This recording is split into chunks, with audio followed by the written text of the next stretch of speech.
Lesson 1.1 Wire versus Reg. Open it from the free Verilog curriculum. The lesson loads and the docs on the right become our guide.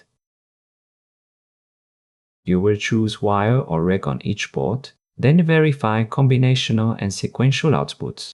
Use wire with assign, reg with always, run simulation, and read the waveform. Here is the key idea. Wire and reg are about how a signal is driven, not whether it is an input or an output. Look at the table. A wire is driven by assign or by another module. A reg is written inside always or initial.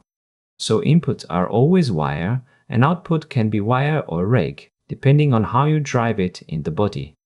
One common trap: a reg does not automatically mean a flip-flop. It only means the value is assigned procedurally.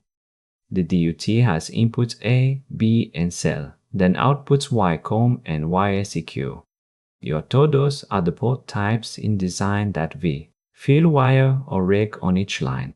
Type wire for the inputs and YCOM, then reg for YSEQ, and save with Ctrl S. Keep filling. Each port needs the type that matches how it is driven. Open simulation and press run. The log shows pass. Now open Waveform to see YCOM and YSEQ. In Surfer, right-click the B-scope and add its signals. YCOM updates immediately from the assign max. YSEQ waits for the edge on sale. That is the wire versus reg difference on the same DUT.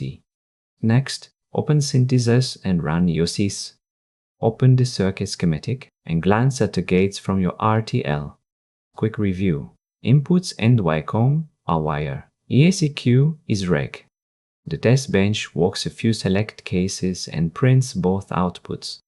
That is wire versus reg. See you in the next lesson.